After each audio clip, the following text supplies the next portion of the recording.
While most people play the game with membership, I'm choosing to limit my account by not granting myself any of the niceties afforded by having a membership. And this time, I'm completing this challenge without dying. Welcome to the free-to-play Hardcore Ironman, better known as Archerberry. Okay, so to start this video off, I'm going to do the Knight's Sword quest.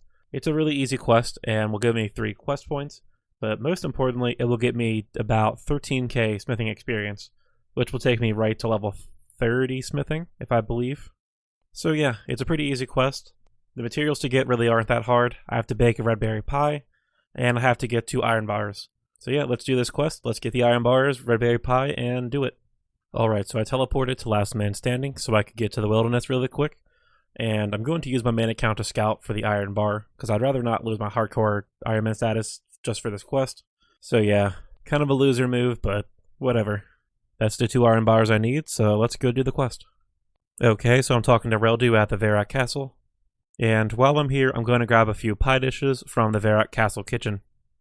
Oh, joy, Cletus, it's time to pick some berries. I'm actually going to grab a set of Kadava berries for Romeo and Juliet later. The things I do for videos. I have to make the trek all the way back to Lumbridge. And I can't even run that fast because I don't have any energy potions. Alright, there's the 4 red berry pies made. Now let's go ahead and cook them, and hopefully one of them won't burn. Okay, here we go. Whew. Oh boy, come on. Oh, alright. Okay, 2 of the 4 worked. Alright, Thurgo, make me the sword. I mean, you took the pie, but I really don't think you need it there, buddy. You're looking a little, circular. Wow, awesome. I just did a Prison Pete random event, and it gave me 10 law runes. How convenient. Okay, time to steal a portrait of Survivin'. Okay, so now I'm heading into the Asgarnia Ice Dungeon to get the Blurite ore for the sword. So this is the part that I was kind of worried about for the quest, because I can die here. Okay, Thurgo, here's all the materials. Let's get that sword now. Now let's turn this back into the Squire guy and complete the quest. Alright, Squire, here's your sword back. And there we go, Knight Sword is complete. Huh, only 1 quest point. I thought it gave 3. But that's no matter. I still got just under 13k smithing experience. And 30 smithing. Awesome. Okay, so before I start doing the silver bars and crafting, I'm actually going to swap my steel scimitar for a mithril scimitar. That should make training in the future a little bit faster. And before I start smithing, I'm going to grab a holy mold and a tiara mold. And an amulet mold so I can start making things later down the road. To save myself a bunch of running, I'm going to smelt a full inventory of silver bars, and then further smelt them into unstrung symbols. That way I can cut down half of the trips that I need to run between the furnace and the bank. This is actually a lot more experience than I was expecting. 50 per symbol? That's actually pretty good. Okay, now that I'm 23 crafting, I can make tiaras, and I'm actually only going to make like 10 tiaras. Well, I don't need 10. I'm actually going to make like 5 or 6 tiaras, so I can make the tiaras for rune crafting. But even though they give a little more experience than the holy symbols sell for quite a bit more. That's all of the holy symbols made, so let's go ahead and string one of them and sell the rest to the general store. Okay, let's see how many they sell for. Starting at 80. Goes down to 74. Stays at 74. 68. I think I might sell 5 per world. The price does go down quite a bit as I sell each of them, but I don't want to spend 4 hours trying to sell all of these symbols. Alright, that's all the unstrung symbols sold off except for 1 that I'm going to unnote and then string and bless. But yeah, with all that sold off, that's 16, almost 17k on the account. I am super happy with that because I think the most I had before was something like 14 or 1500. And while I'm here, I'm going to shear some sheep, make some balls of wool, and then do the sheep shearer quest. So I ended up getting myself an extra couple balls of wool so I can string the holy symbol, and also so I can string a defense amulet and a magic amulet when I can get some cosmic runes. Okay, there's the unblessed symbol. When I finish with sheep shear, I will take this up to Edgeville and get it blessed. Okay, Fred, give me the quest, and actually here's all of the wool. Oh wait, what? I need 20 balls of wool? Stupid. Well, turns out I'm dumb and I actually forgot to get the wool to spin it into balls of wool. But thankfully the mysterious old man gave me a free uncut sapphire. Okay, so this time I got a bunch of extra wool, so hopefully that's enough for Fred. Alright, there we go. Quest is complete. A little bit of crafting experience, and a little bit of coins. Well, turns out I'm a dummy and I cannot read requirements, and Brother Jared actually requires level 31 prayer to get access to. Okay, I'm actually going to start Romeo and Juliet right now, just because it's an easy quest and will get me 5 quest points, for which I can do Black Knight's Fortress, and also get closer to Dragon Slayer. Alright, there we go. There's Romeo and Juliet completed. Next up, I'm going to start the Restless Ghost quest. I probably should have done this earlier, but the extra prayer experience will be nice no matter what. Okay, now time to talk to this ghost and figure out what's wrong with this dude. Now we need to run to the wizard's tower, grab his head, and then put it back in the coffin. Okay, time to search the altar. There's the head. Now let's run away from that skeleton. Okay, let's reopen the coffin. Put the skull back in the coffin. And boom, there's the Restless Ghost completed. Awesome, 15 prayer. Apparently, I've been doing this all wrong. I didn't realize the canoes were actually available to free players. So I'm going to get some woodcutting levels and unlock some canoes. Sick, I just killed an imp and I got my first bead. So I'm shooting for level 27, maybe 42 woodcutting to access some of the canoes. These levels are going by pretty quickly. Like, I'm already at 9 fire making. I'm not even done 1.5 inventories of logs. Alright, and there's level 12 woodcutting. I can now use the first level canoe. Awesome. Now there's 15 woodcutting and I can cut oak trees and not have to run around every log I cut. Well, there's 21 woodcutting. Now, if only I could get my hands on a mithril axe. Oh, finally, 27 woodcutting. I can now make a canoe that will travel 2 stops, I believe. Oh, I'm done with this for now. At least until I can get like a black axe or a mithril axe or something. I guess now's as good time as any to create a canoe and run up to Varrock.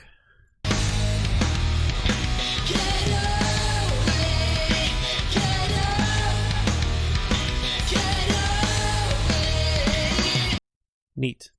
That's not going to save a whole lot of time right now, but at the very least it is going to save me a lot of run energy moving between places. Alright, so I'm going to buy a bunch of mind runes and some fire runes as well, so I can start training some magic a little more. So I bought a bunch of arrows and an oak shortbow for when I train range, but right now I'm going to buy myself a staff of air. First to spend that money, let's go ahead and kill some frogs. So my game plan right now is to kill a bunch of giant frogs using magic, and hopefully they don't hurt me too much, or I can find a safe spot. But I'm thinking for these guys, since they drop big bones, this would be a good way to both train magic and train prayer.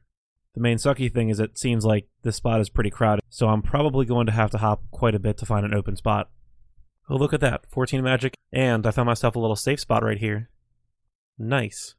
Well, I am killing these frogs quite a bit slower than I expected I would, but I am getting a lot of magic levels, so that's pretty good. So I ended up getting myself 21 magic and 16 prayer. And while I'm here in Lumbridge, I'm actually going to start the Rune Mysteries quest. That way I can actually start training rune crafting when I want to. And perchance if I get any lamps, I can chuck it into rune crafting as well. If you haven't done this quest before, basically you talk to Duke Horatio, you talk to Wizard Sidridor, you talk to Aubrey, and that's pretty much it. So like I said, we're going to talk to Aubrey really quick.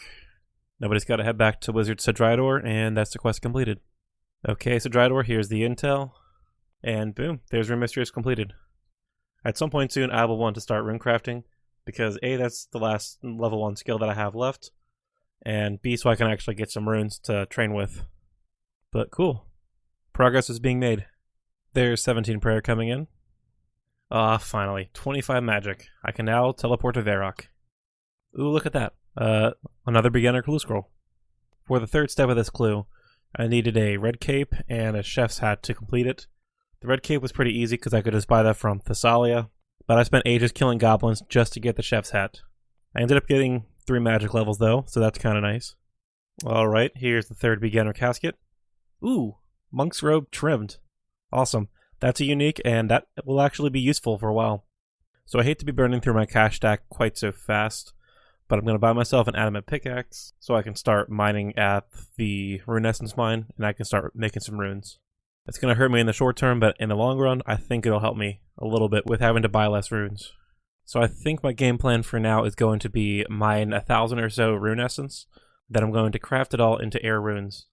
I feel like that's going to help me a lot going forward, so I have a lot of air runes spare and left over, so I can train magic, and also cast a lot of teleport spells. So I'm about 600 rune essence in, and I'm going to take a break and do the Black Knight's Fortress quest. For that, I need a bronze medium helm, which I'm smithing right now, I'm going to go buy an iron chain body, and then pick a cabbage, and that should be everything I need for the quest. Okay, so here we are in the White Knight Castle, and we're going to start the Black Knight's Fortress quest. So this quest is pretty simple. Pretty much all you have to do is go up to the Black Knight's Fortress, put on some armor, infiltrate the base, and then drop a cabbage in a pot of stew, and that should pretty much end the quest. Would you look at that? I got a black bead by killing an imp while doing the Black Knight Fortress quest. Okay, let's try not to die and enter the base. There we go. Okay, so now it's time to listen to whatever this secret plan is. After making my way through the maze yet again, let's drop this cabbage on the hole. That should blow up whatever weapon they're making. Then let's return to Falador and complete the quest. Alright, there we go. That's the Black Knight Fortress quest completed. Ooh, 2.5k coins. That is nice. Awesome, I killed another imp and I got the yellow bead. All that's left is the white bead, and then I can complete Imp Catcher. Well, that's annoying. I've gotten a second black bead, and 4 more yellow beads. Can I please just get the white bead? And there we go. After what seemed like 40 million kills, but actually took 60 imp kills, that is the 4th and final bead. So let's complete Imp Catcher. Okay, and here's Imp Catcher completed. There we go, 1 quest point, 875 magic experience, and the Amulet of Accuracy. This is actually going to be my best in slot amulet for a little bit. So I've got a bunch of rune essence in the bank, and actually this inventory will get me over 1,000. And look at that, 34 mining. So there we have 1,025 rune essence. Let's go ahead and make some air runes. Alright, so I'm about to enter the air altar for the first time on the account and start training rune crafting.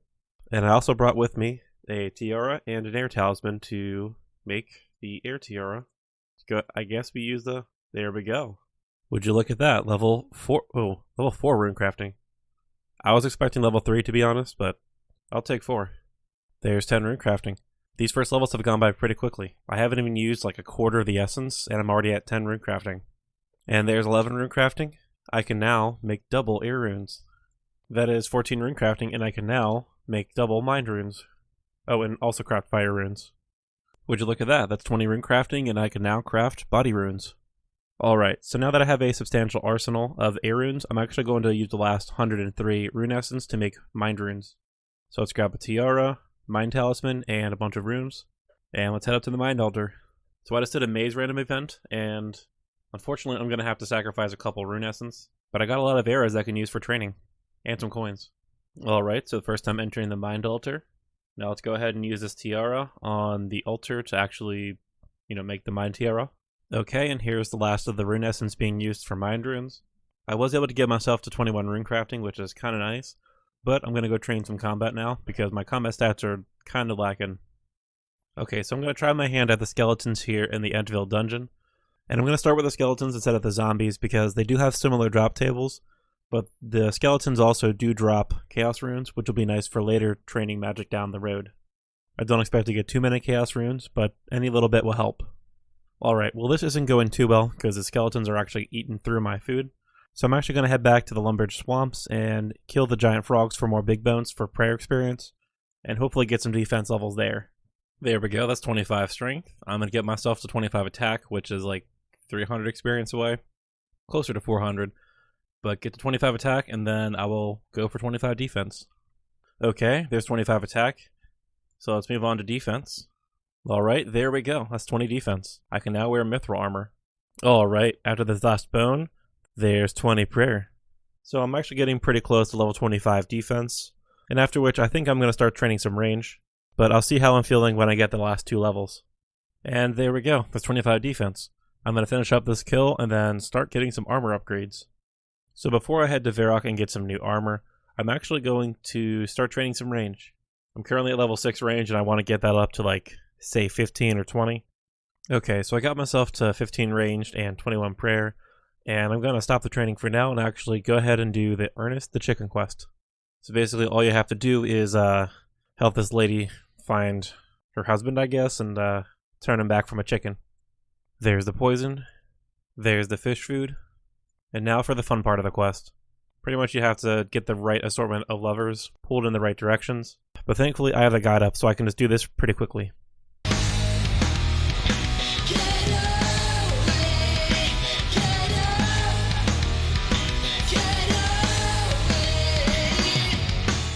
Okay, there we go. That's the puzzle sorted, and let's grab this oil can. After finding the key in the compost heap, let's go ahead and put this poison fish food in the fountain, and then grab the pressure gauge from the fountain.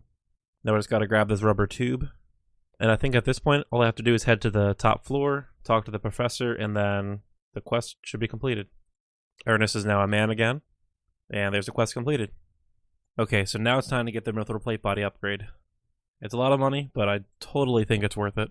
One more thing I'm going to do before heading back to the skeletons is to hit up Pexa really quick and grab a mithril full helm. Okay, time for round 2 with these skeletons, this time with a lot more defense levels and some better armor. Alright, so a bit of a change of plan. The skeletons are still hitting me pretty hard. Not nearly as bad as before, but it still could be a little better. So my goal right now is to actually head to the Stronghold of Security and work on the Minotaurs there for a few reasons. 1, hopefully they won't hit me nearly as bad and I can set their training on them. 2, they do drop noted rune essence, so as opposed to having to mine a lot of it, I can just start stacking that up right now. And thirdly, I can also start collecting some of the skull pieces for that skull scepter. Okay, here we are in the Stronghold, killing some Minotaurs. Hopefully this goes a lot better than the skeletons. Yep, this was definitely the move to make. I'm getting hit a lot less, the experience is coming in a lot quicker, and the drops are a lot better. And look at that, 27 attack. Look at that, a Minotaur just dropped me a clue scroll. Awesome. Let's go ahead and finish this kill and then do the clue. That clue scroll that I just got requires a gold ring and a gold necklace, and as a free-to-play Iron Man, the only way of obtaining them is by making them. Thus, I am mining silver ore that I plan on smelting into holy symbols to get my crafting and smithing levels up, but this is actually a good point to wrap up the video. I'm actually really enjoying this account, doing grinds that I otherwise never would do, and me enjoying the account so much is why I'm doing back-to-back videos on this series. My video series rotations might get adjusted, but don't forget to keep checking back Thursdays at 2 p.m. Eastern Standard Time for a brand new video.